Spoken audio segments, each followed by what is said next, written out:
Hello, this is Jeff Daly of the Michigan Dailies. I'm still on my couch because if you've been paying attention, you know that I broke my ankle in 3 different places, and I'm probably, most assuredly, going to have surgery.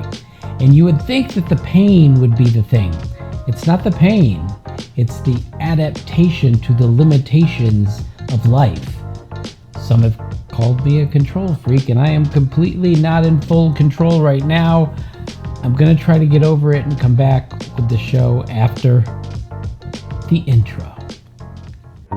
This is your daily dose of Veterans Intel. This is all about the military and veterans community. Hey, we're talking about news you could use. Tune in, you're not going to want to miss this. I'm not doing this for ego. I have plenty of ego. I'm doing this to help people live their best veteran life. All right, we are back. Now, if you're not on LinkedIn and you're a veteran, you need to get on LinkedIn. I was brought into LinkedIn by my friend Elizabeth Hartman. And the other day, it might have even been today actually, Elizabeth posted this very insightful post about growing your network. In fact, her first piece of advice was stop trying to grow your network. And one of her things was know people offline. And it's kind of amazing to me because I received a call the other night from a friend who just wanted to check in. I've never met her in real life, even though her and her husband live probably 30 to 40 minutes away is all. But we've been friends on LinkedIn, and it was really great of her to check in on me after seeing my video about the incident that we're not talking about, dealing with the lower extremity of my body. We're not talking about it. So anyway, so she called, and we had a lovely chat, and it was very kind of her, and that's the sort of thing that gives LinkedIn its value in the veteran community. It is a thriving and engaged community there where you can always ask questions and join groups and just genuinely meet people. And that's one of the things we talked about. Networking and your number of contacts, it's not a thing that you can put on a scoreboard and say that you won. I don't want to have the most, I want to have the best.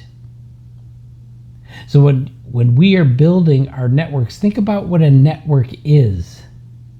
A network isn't a list of data that you don't care about. It's not just names that then feed into a number that make you think that you've won something when really the people that make up that data mean nothing to you.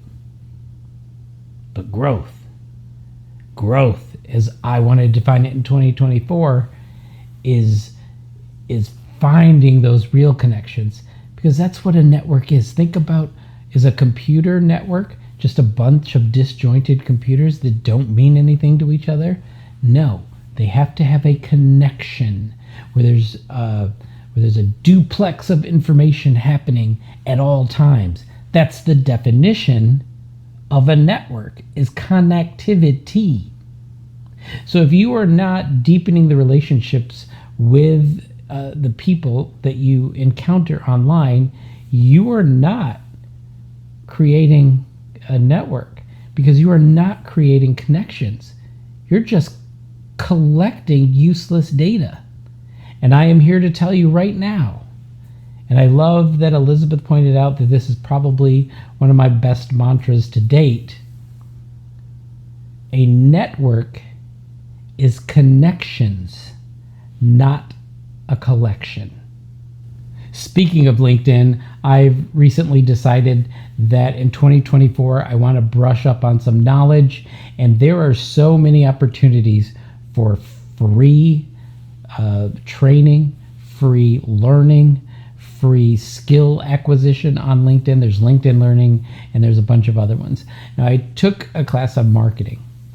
I do marketing a lot, and I realized the other day when I was pitching a class. I was pitching a class that I was going to call content creation. And And I started talking about it, and people looked at me like, what are you talking about? Nerd. And I realized that I'm too deep in this space sometimes to separate the nomenclature that's exclusive to that space to be able to communicate it to people who spend their time and thinking in other spaces. So it was great for me to take this brief but impactful course and bring me back to basics. Bringing me back to basics also reminded me of some things in marketing that I don't do very often. So I don't think about them, so I don't use them, so I'm not keeping up in my expertise. And some things have been renamed, and the way that they were renaming them are helping me to be able to communicate those concepts to other people. Now, the connection to Veterans Intel is that most of us, a lot of us at least, are involved in veteran service organizations. Veterans service organizations really, really need marketing savvy at the local level. Just imagine this. If your organization, with every local entity they have, like in California, we have hundreds of posts amongst our 30 districts. If every one of those posts had some marketing savvy, and every one of those posts every now and then got on the news, got in the newspaper, had a social media account that was valuable in the community, what would that do to the entire organization's persona? What would that do to our exposure? How many times would you hear insert name of your organization, like I'm in the American Legion, so hey, you're a veteran, that's great, you want to join the American Legion? What's that? No one should ever have to ask you what is the American Legion or what is whatever organization you're representing. You are already fighting an uphill battle from there, my friends, because if they don't know what you do, your credibility is shot. I don't care what you say after that, they're going to be a little suspect of you. So if we had that kind of machine that had people in the post level just interacting with their elected officials, interacting with their local media, getting the word out about who we are, and doing great in all of the communities and talking about it, so that it's more than just the few people that see you clean up a park or whatever it is that you do, but now because it's being rebroadcast on media, not just social media, legacy media, now infinite more people have the possibility of knowing what it is that you do and knowing what it is that the American Legion is. That's huge, and that's gargantuan. I would love to see every single special agent out there taking some courses on things that they think can help not only them personally, but the organization that they're involved in. Now, I'm going into something now that I have absolutely zero experience in. I want to learn more about this grant finding and grant writing process. And there are free courses on LinkedIn that you should be a member of right now. You can hit pause and we will wait. Okay, thank you for doing that. So now I'm going to learn how to do this thing. I don't want to be a professional. I want to be able to engage competently with professionals in that space so that I can utilize their services better. If I can explain clearly in their terms what it is that we're looking for, what it is that we offer that may be able to link to different kinds of grants, if I can do all of that, I think I can make their job easier and secure more funds for the organizations that I represent. So there you go. LinkedIn Learning. You don't have to open a book. Just open your daggum screen right there. I just can't do an episode without talking specifically about membership. Now, the other topics that I talked about, they can all affect membership. If we become a place that puts out information about what it is that we do, who we are, and what's in our hearts, that can only help membership. If we are out there building connections and making an actual network that we're not trying to exploit, that we're trying to be an equal partnership with everybody in that network, that can only help membership. But membership specifically I want to talk about, because we often have the conversation of how to get younger members. And the conversation always ends up with GWAT. How are we going to get the GWAT? And I've been on record as saying, I don't know why we are targeting any of them. It's pandering, it's condescending, and clearly, because we've been doing it, it's not working. And also I think there's a bigger target. And the bigger target is the Cold War veterans. Because until recently, in recent years, they were not eligible to join wartime veterans organizations.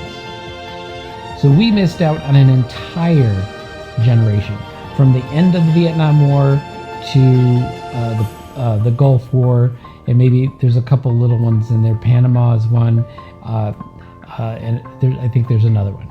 But other than that, we missed out on an entire generation of veterans who are out there. Most of them are recently retired. They don't have kids at home.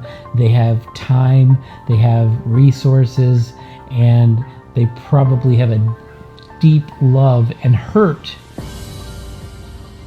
for their military experience, because their military experience until recently didn't count.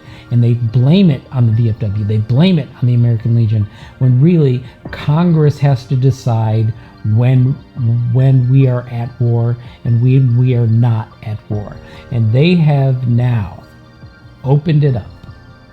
And I think the Cold War veterans is probably the largest group of veterans that has people that do not know that they are eligible. They do not know that they are welcome, and they do not know how much we need them. So whenever we talk about what our target market is for membership, yeah, one of them are the extremely young in the 20s and the GWATs, but we also have people in their 60s into the low 70s now that we really could use their help.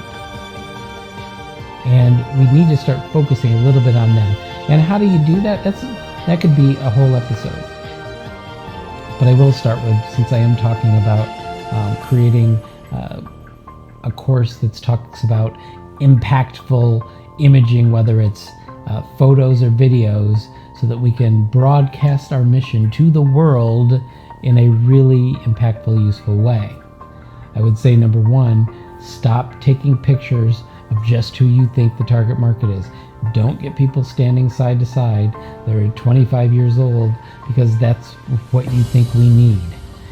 The beauty of the veteran community is that we have people from different eras interacting with each other.